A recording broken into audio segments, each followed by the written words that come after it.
Welcome to Task 7 of Math is an Art. It is time for your teacher to assign you your art partner. Press pause, then press play when you are ready to continue.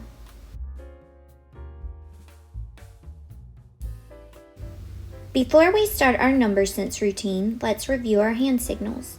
We use these hand signals to communicate our thoughts during a number sense routine. These signals are held in front of your chest. A fist means I'm thinking about it. A thumbs up means I have an answer. And the last hand signal is how you show that you agree with something that someone else said. Today's number sense routine is called Which One Doesn't Belong? Look at the 4 pictures. Which one doesn't belong? Press pause, think about this independently, then discuss this with your art partner. Press play when you are ready to continue. Did your class find a reason why each picture does not belong? If not, find and discuss a reason before continuing. We will start Task 7 with an artist focus. Today's artist is Ellsworth Kelly. Ellsworth Kelly was born in 1923 and passed away in 2015. Mr. Kelly was an abstract artist recognized for his arrangement of colors. Ellsworth Kelly brought a unique perspective to art. He went against standardized use of colors and balance. Mr. Kelly said, "I feel that the freedom of colors in space is very much what I've always been involved in." His style is described as color-filled painting, in which color is the subject. Mr. Kelly's artwork has also been featured on postage stamps.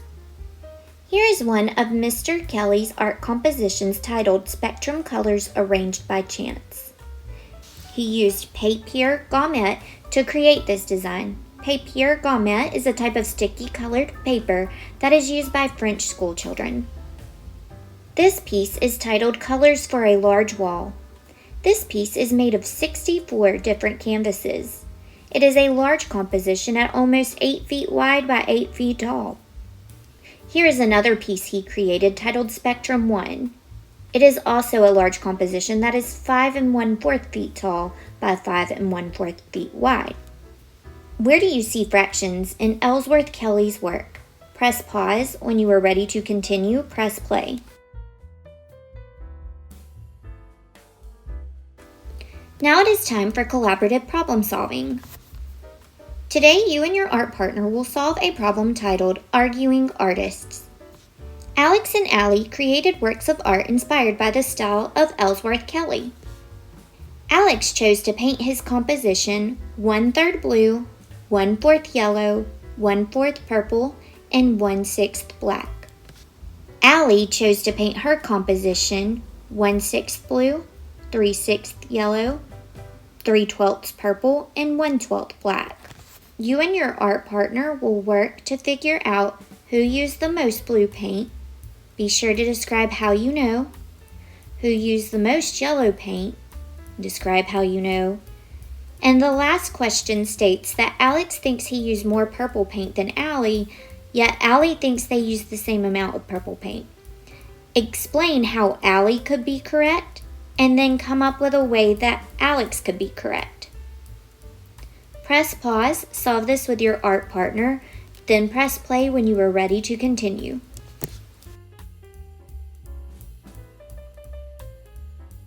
We will now have a class discussion about the arguing artists. Who used more blue paint, Alex or Allie? Press pause, discuss this as a class. Be sure to explain your reasoning. Press play when you are ready to continue.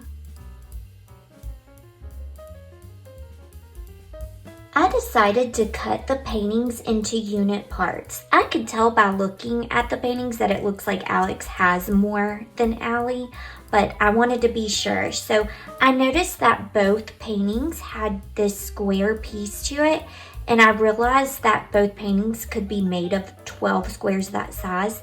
So I decomposed or cut it into that.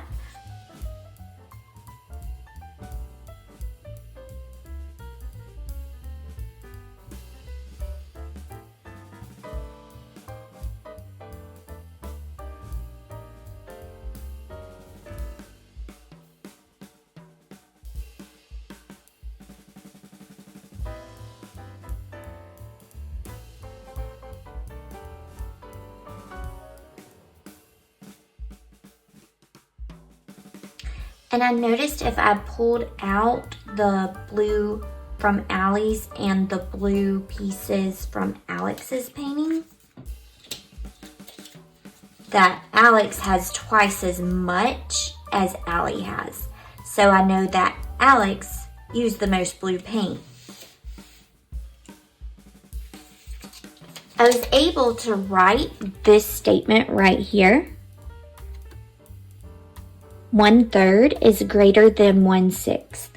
This is a confusing comparison statement. Why do you think the fact that 1/3 is greater than 1/6 can be confusing? Press pause, discuss this question, then press play when you are ready to continue.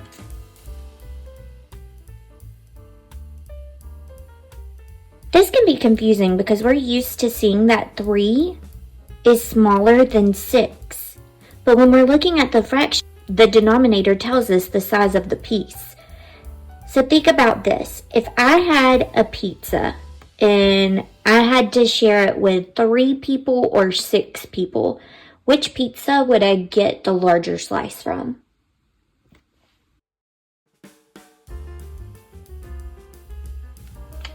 You would get the larger slice from the pizza that's been shared 3 ways.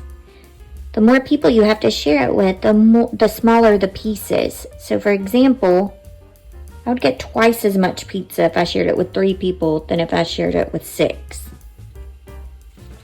So next we were asked to figure out who used more yellow paint.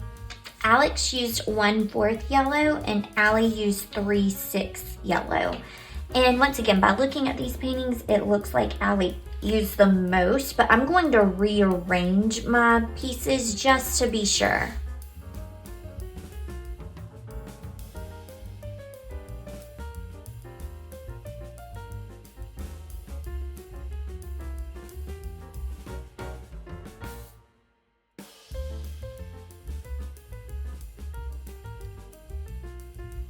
I noticed that exactly half of Allie's painting is yellow when I arrange it like this, and less than half of Alex's painting is yellow, so I know for sure that Allie used more yellow paint than Alex.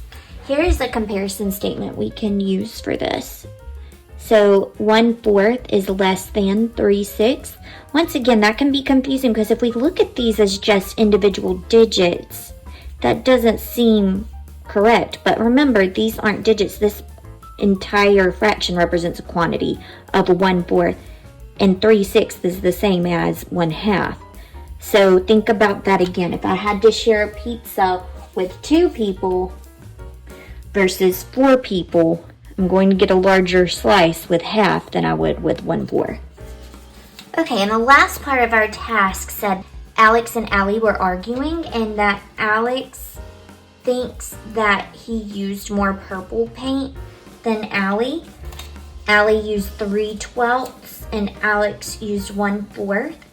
So I'm going to rearrange my pieces again to see if I can tell who used the most.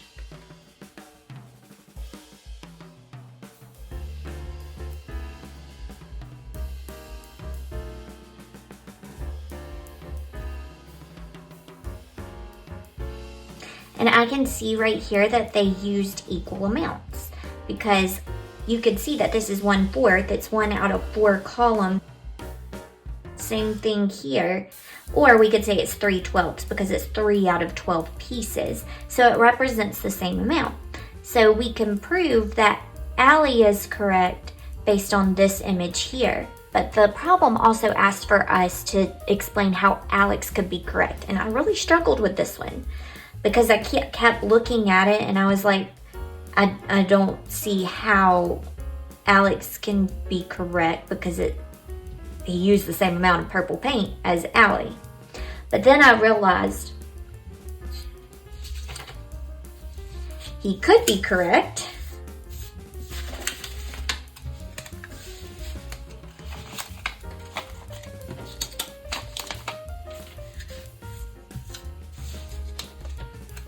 Because the problem did not tell us about the size of their paintings. Okay, if this was Allie's painting and this was Alex's painting, is it possible for Alex to have used more purple paint than Allie?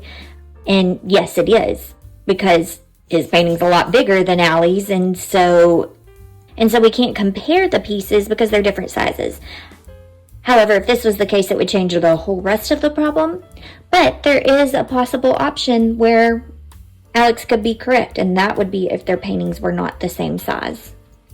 Today's learning targets are to explain how fractions with different numerators and denominators are equivalent, to compare fractions based on their size, and to create a work of art influenced by the style of Ellsworth Kelly.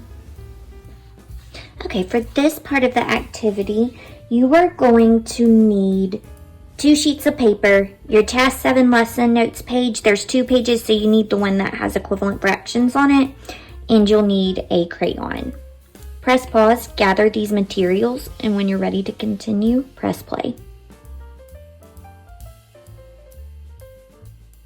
Okay, so first what I would like for you to do is I would like for you to take your sheet of paper and I want you to fold it in half like we were making a card.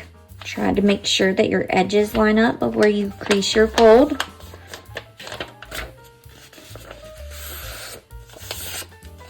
Okay, now I want you to shade this entire piece.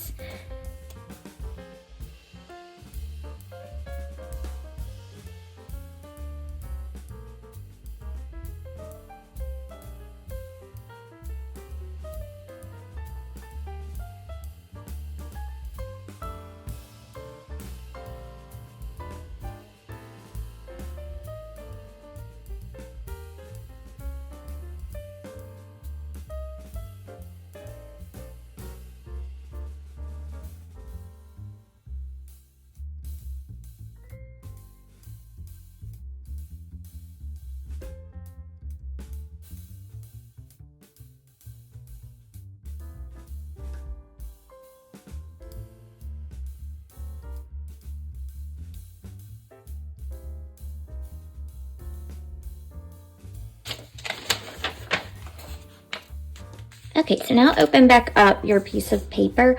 What fraction does this represent? This represents 1/2. Okay, now what I would like for you to do is I would like for you to take it and let's fold it back. Okay, and then now this time you're going to fold the half in half so that it looks like this.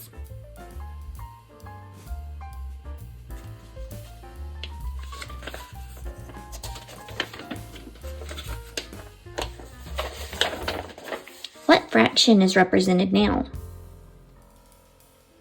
I see 2/4.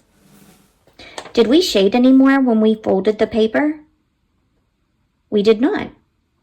This shows us that 1/2 is the same amount as 2/4.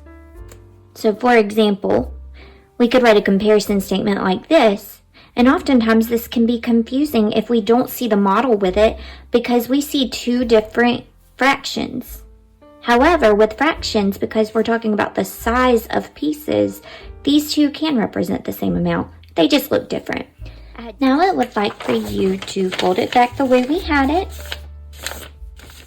And we're going to fold that 1/4 in half this time. So it looks like this.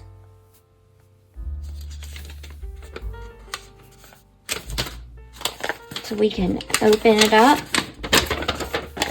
And what fraction do you see represented now? We see 4/8. So through our paper folding, we have seen that 1/2 is equal to 2/4 and equal to 4/8. Without folding your paper, could you come up with another fraction that is equal to 1/2? Press pause, discuss this with your art partner, then press play when you are ready to continue.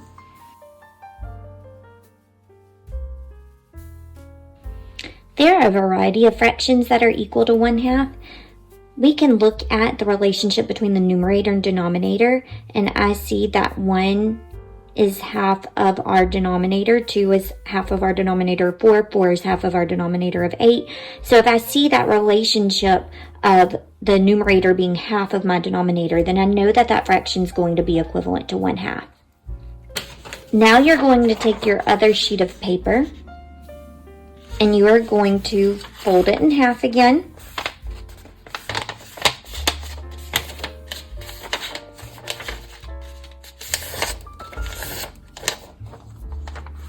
and then fold the half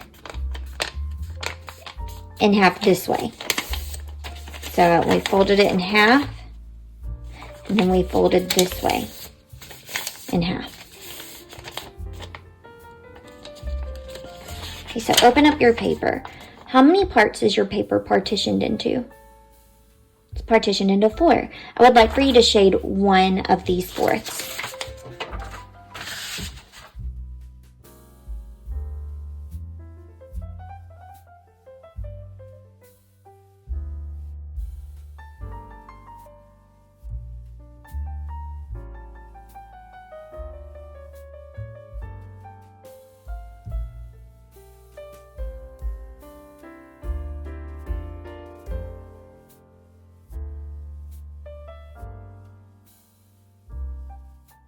What fraction have we represented? We have represented 1/4. Okay, let's fold our paper back. And I would like for you to take your paper and fold it this way. Before we open our paper, I want you to discuss with your art partner, what fraction do you think you are going to see? Press pause, discuss that with your art partner, then press play when you are ready to continue. Okay, let's open up our paper. All right, what do we see now? We see 2/8. So we can see, because we did not shade any additional amount of paper, that 1/4 is the same amount as 2/8. All right, we're gonna fold it again.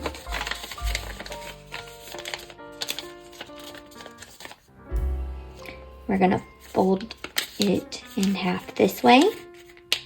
Okay, before you open your paper, tell your art partner what fraction is going to be represented.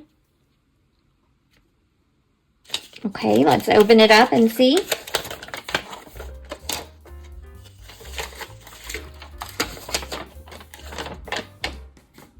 Right, did you say 4/16? If not, that's okay, but we can see right here on this paper that 1/4 and 2/8 and 4/16 are all equivalent fractions.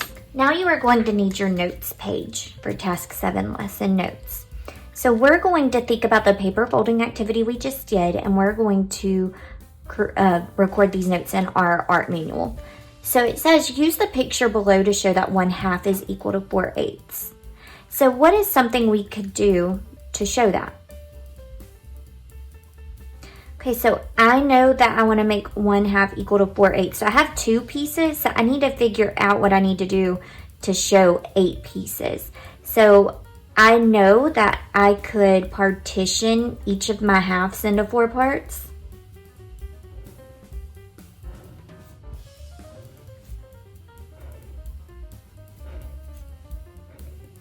Okay, so we had half shaded. Do we have 4/8 shaded now?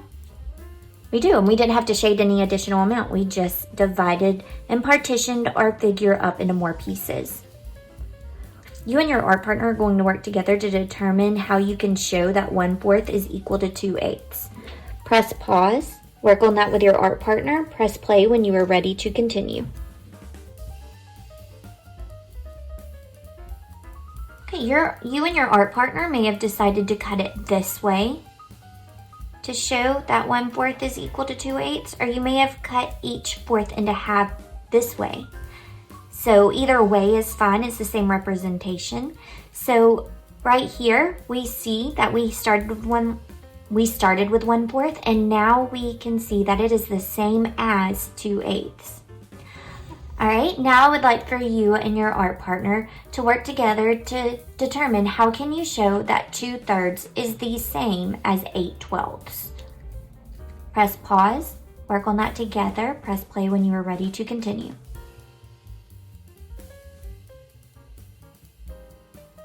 I can do that by cutting each of my thirds into 4 equal parts. And I can do that across like this.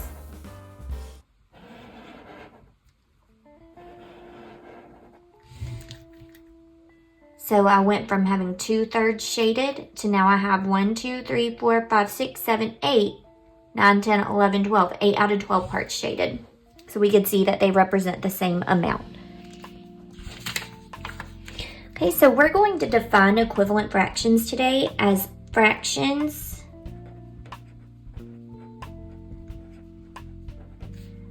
that have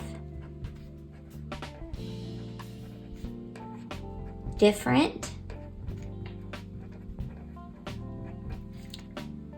numerators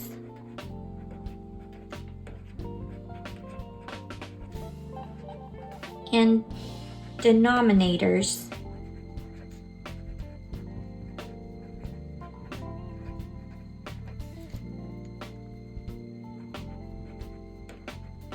that equal the same amount.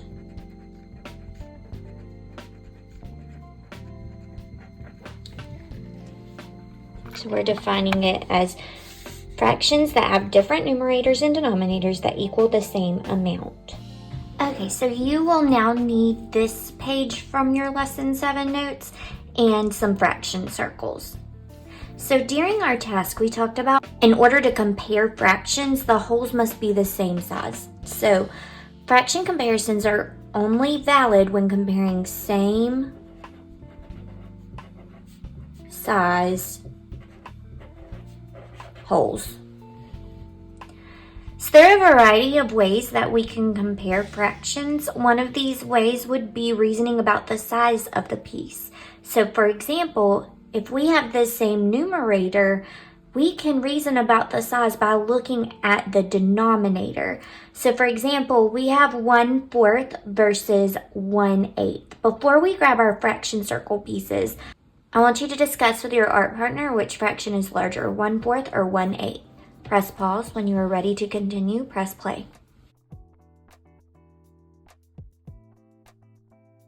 Okay, we can see here that 1/4 is larger than 1/8. And we know this because if we take a whole and share it with 4 people versus if we take a whole and share it with 8 people, the pieces are going to be smaller the more people we have to share it with.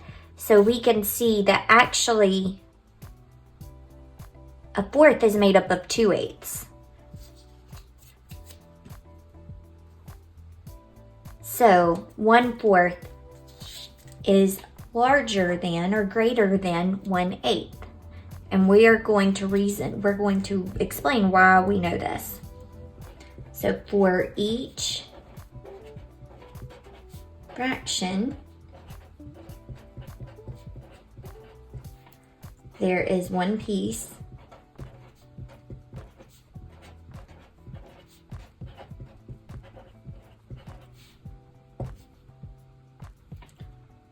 fourths are larger than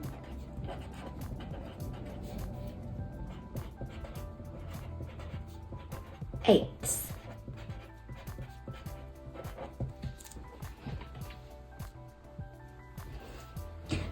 Okay, so right here, again, we have the same numerator. We have 2/10 versus 2/6. Discuss with your art partner which fraction you believe is bigger. Press pause. When you are ready to continue, press play.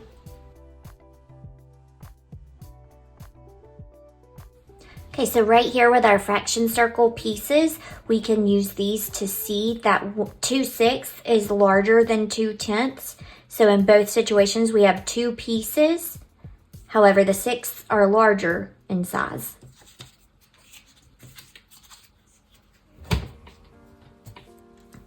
So we could say 2/10 is less than 2/6. And we know this because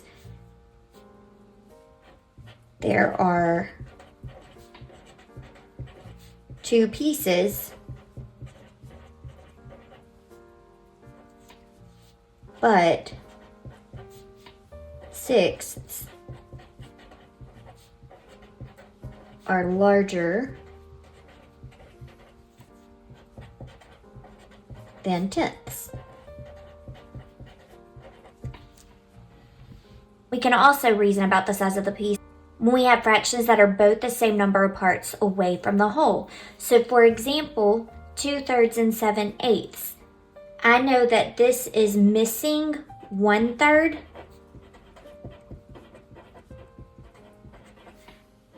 and this one is missing 1/8. Which one's missing the smaller piece? 7/8 is missing the smaller piece. So it's missing less, so we know that 7/8 has to be larger. Let's check that with our fraction pieces. Go ahead and start building 2/3 and 7/8.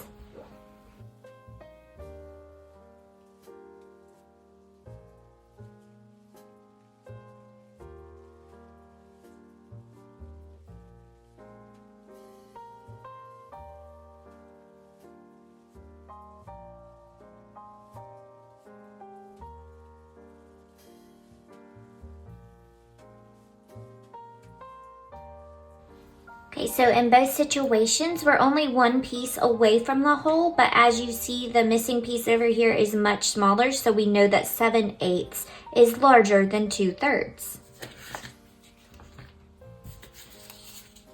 Okay, now you and your art partner are going to compare 6/8 and 3/5. So they're both 2 away from the hole. So think about which fraction would be greater if both are 2 away from the hole. Press pause, work this out with your art partner, then press play when you are ready to continue.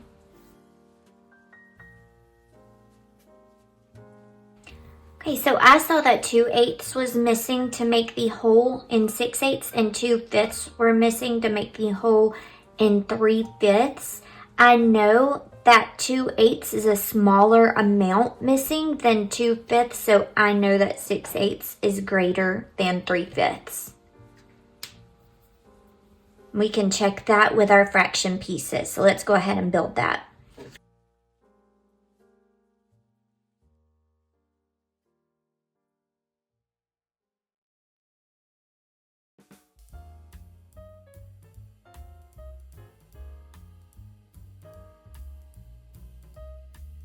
We have more on this side than we do on that side, so we can confirm that 6/8 is greater than 3/5.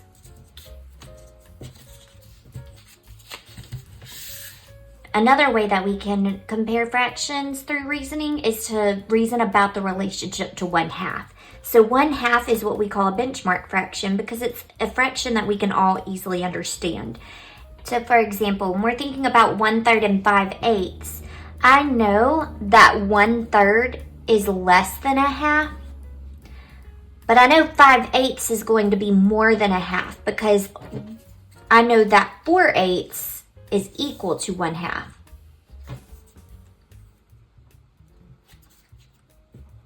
So if this is less than 1/2 and that's more than 1/2, then we can confidently say that 1/3 is less than 5/8. And our reasoning is because this is less than 1/2.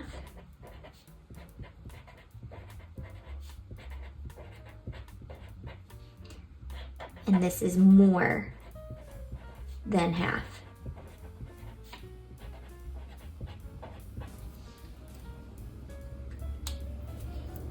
I would like for you and your art partner to determine which fraction is larger between 3/4 and 2/6 by comparing both of these fractions to 1/2.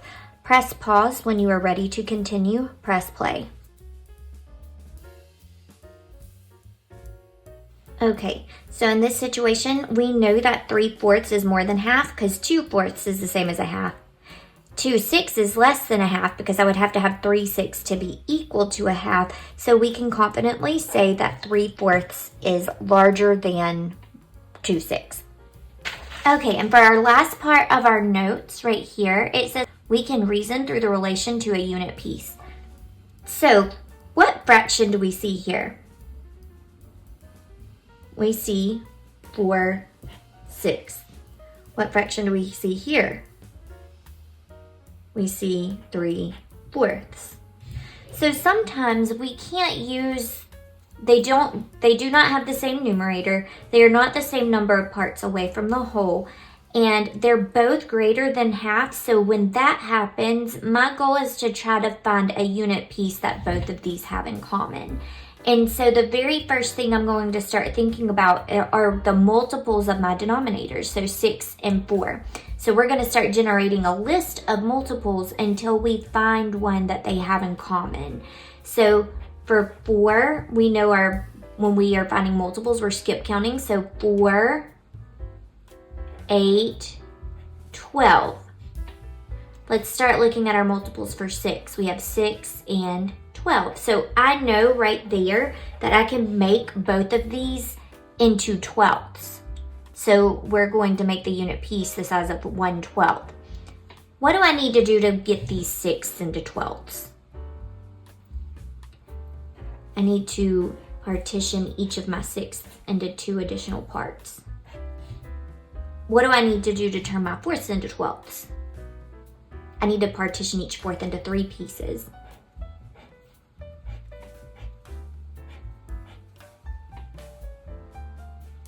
Okay, did we make the same size pieces now?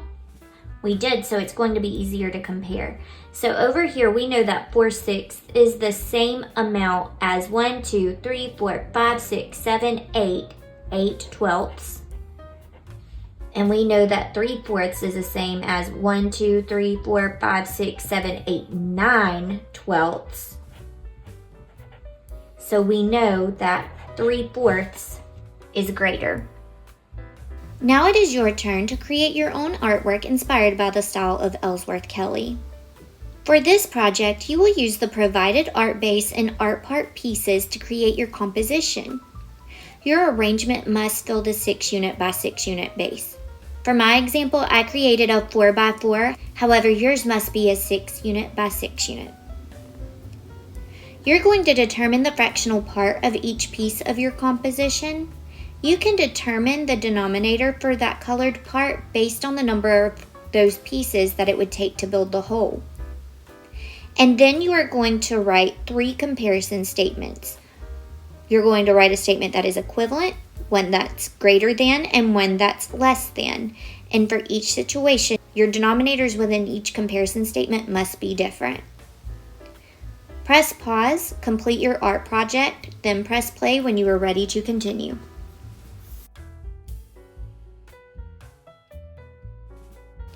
You will now participate in a gallery walk of your classmates' artwork. As you look at their work, notice their comparison statements. Press pause, conduct the gallery walk, then press play when you are ready to continue.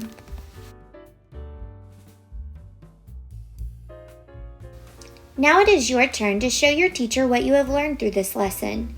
You will complete the Task 7 formative assessment. Your teacher will give you more information about how you will turn this in. Press pause, then press play when you are ready to continue. We have now reached the math workshop portion of our task. As before, our math workshop will have 4 stations. At the small group station, your teacher will work with you to continue learning about equivalent fractions and comparing fractions. At the independent task station, you will complete a task without the help of your teacher. You are welcome to work with your peers on this task. At the application task station, you will apply what you have learned to a new situation. Collaborating and working with your peers is encouraged at this station. At the math game station, you will play the game Fraction Wall.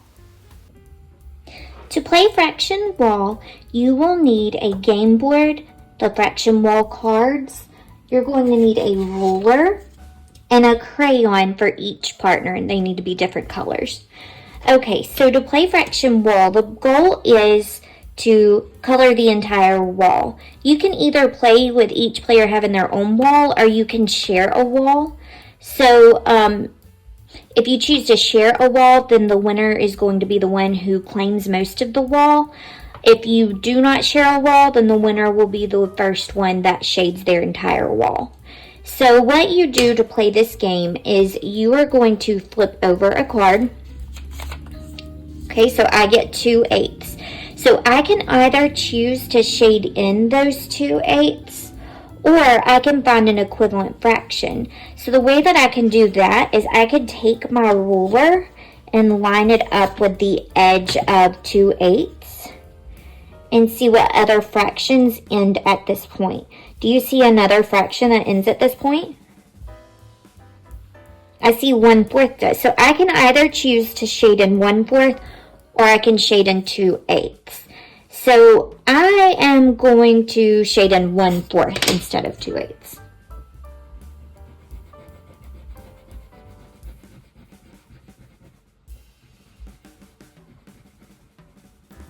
Okay, so let's say my partner and I are sharing a wall, and so they flip over the next card of 1/2. They're going to have a lot of different options on their wall. So we line up the ruler with the 1/2, and we could see that they could color 2/4. They would have to move over a space though, because I've already covered that one. They could color 3/6. They could color 4/8. They could color 5/10, or they could just color this 1/2. So what's going to happen is my partner's going to decide, and let's say they decide to stay with the fraction of 1/2, they're going to color that section.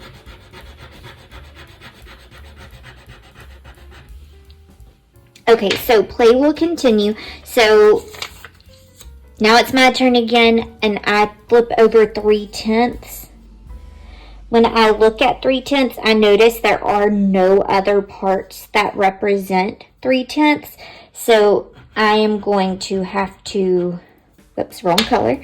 I'm going to have to shade 3/10 because there's not another option for me. Okay, so my partner flips over 6/10, so they can either choose to shade 6/10, or we can look for an equivalent fraction. So I'm going to move over 6/10.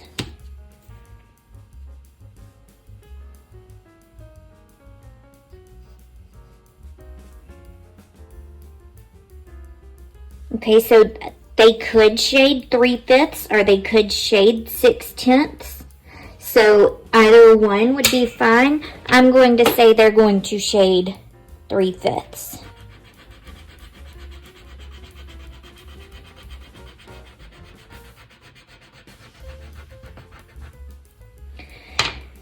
Okay, so let's say play continues. If somebody were to draw 1/5, they could continue to shade here, or 2/5, they could shade here, and so on. However, if you draw a card and you cannot shade that in on the fraction wall and there's no equivalencies, then you lose your turn. So play ends when no more pieces can be shaded, and if you're playing on one board, the player that has the most shaded is the winner. If you're playing on two boards, the player that gets the closest to having their wall completely shaded is the winner. It is now time to begin Math Workshop. Press pause. When you are ready to continue, press play. Congratulations! You have now reached the end of Task 7. Today we discovered that fractions with different numerators and denominators can be equivalent, and we discovered how to compare fractions based on reasoning. We hope you enjoyed Task 7. See you next time for Task 8.